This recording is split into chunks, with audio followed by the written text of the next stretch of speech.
We don't need to go too much into the backyard because it's starting to rain, but it's a huge, big backyard. It's also got a shed down at the end of the yard that...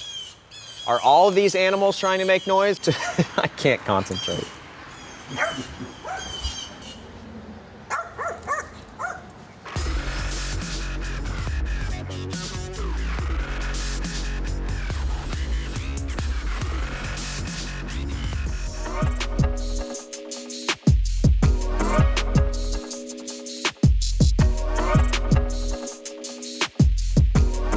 Brand new house on the market today, and it is finally finished. I am so excited to show you guys exactly what we had to work with and how we were able to maximize the space and the value of the house and the scheme of the entire thing as well. And so what we did is we looked for different ways that we could add sales price to the home, but there weren't any, and so we just really had to work with what we had. So I'm gonna walk you guys through the entire house and show you kind of how we did things, why we did it, and why we chose certain aspects of it to maximize versus some others. So kitchen's in here, and we weren't able to tear down any walls or anything, but we just kind of worked with what we had. So this house was in the price range that we really excel at because it's entry-level homeowners, and we know that there's a very good chance of it going quickly when we put it on the market for the highest dollar amount possible. And we're not gonna buy houses just to make a minimal profit. I mean, it's got to be worth our time and effort to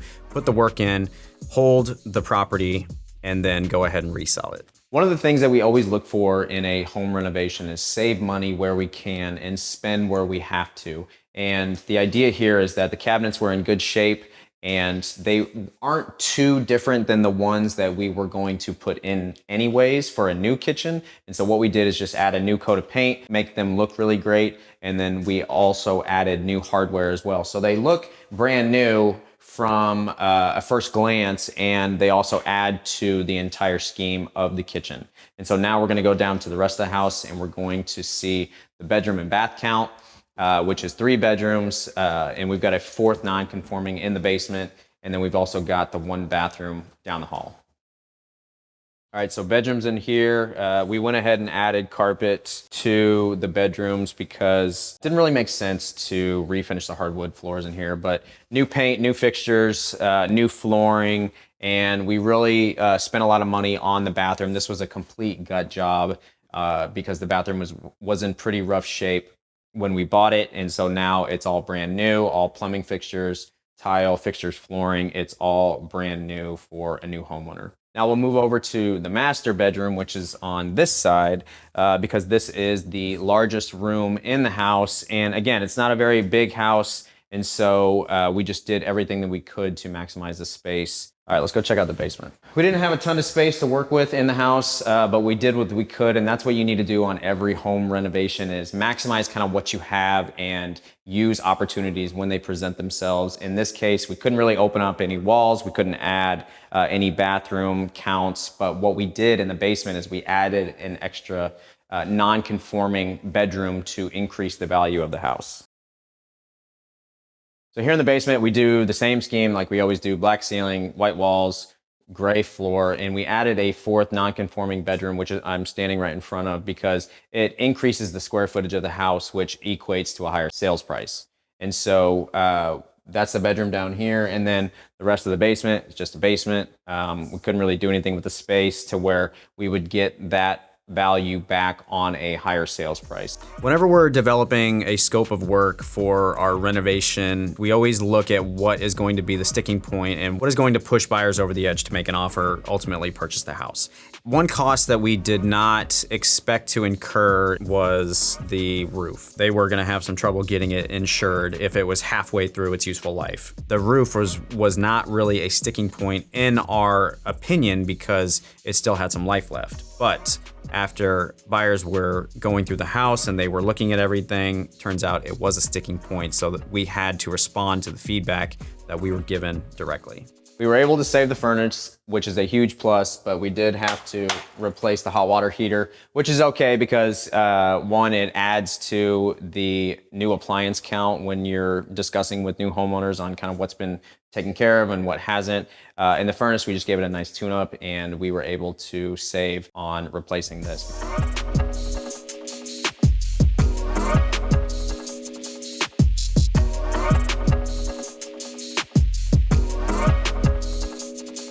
So this house we bought for $87,000 and we put $30,000 worth of renovation into it, and we ended up selling it for $170,000, which means after closing costs and commissions, we made a profit of almost $43,000.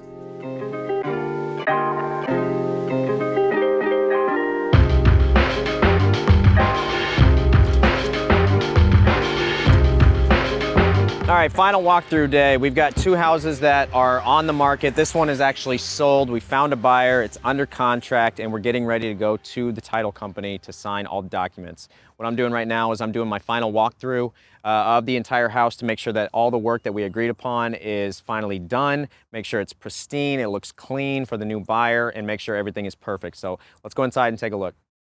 I still love walking into this house every time because this is a super cool feature. We've got two, not just one, but we've got two living areas. We've got one right here and one over there because of how the house used to be configured. What we did is we came in, rearranged everything so that the functionality of the house is more practical for a new homeowner. Plus they get an added feature of the house where you have two different living areas. So this was a very dated grandma house. Everything in it was dated, and there was carpet right here underneath the hardwoods. So you know what we like to do. We like to come in and refinish all the hardwoods, and we completely opened up this kitchen.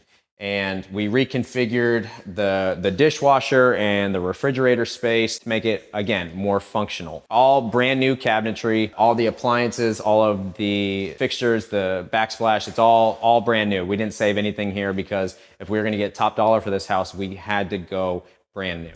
Whenever I am walking through a house on a very first look before we've purchased or make the decision to purchase, I always look at a house and see what can it be. I see it for what its potential is instead of what it actually is. You know, can I knock down this wall, or can I add additional square footage, or can I add a bedroom? Can I add a bathroom?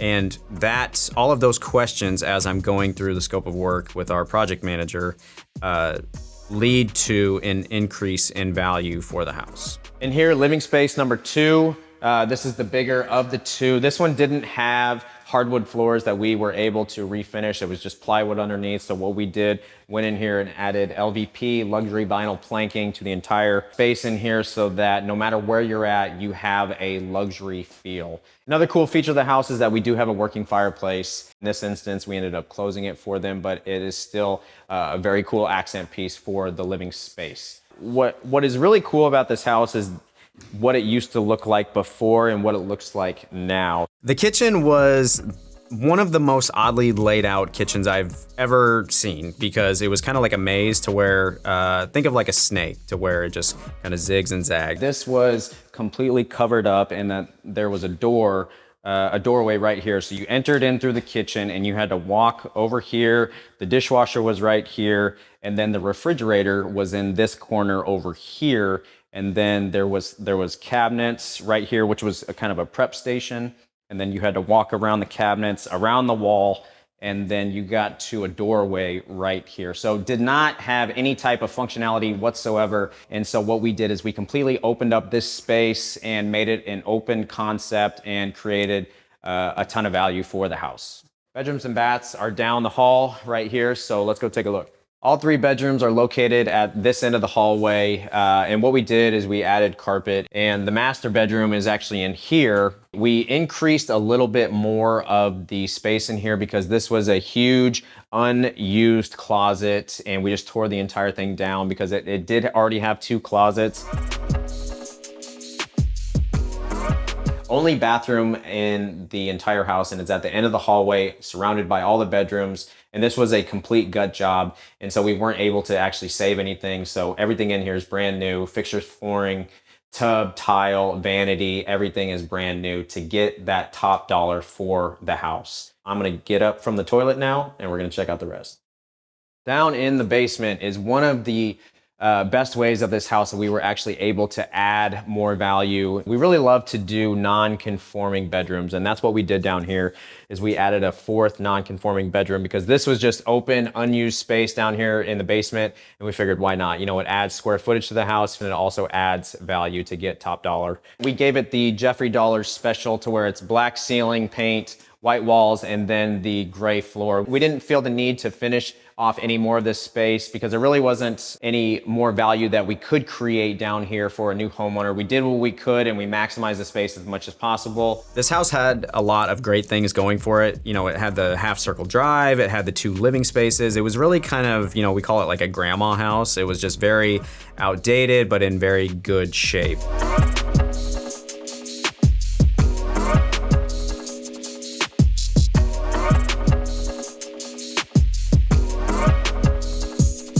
We picked this house up for $90,000 and we put about $35,000 of work into it, and we are going to sell it for $190,000. So after closing costs and all of our holding costs, we stand to make a profit of about $50,000. So now we're gonna go to the title company, make sure everything's official, and we're gonna get this baby closed.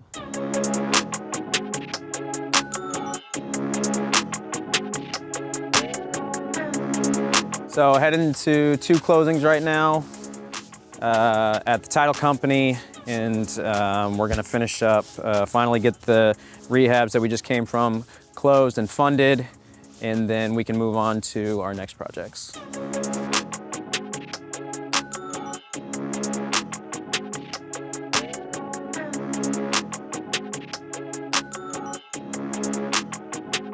The thing with title companies is that you have to find one that you can work with consistently because they will know that you'll be in here throughout the month once you get to that certain point, and then they also have your information, so you're not refilling out docs. It just makes things a lot easier.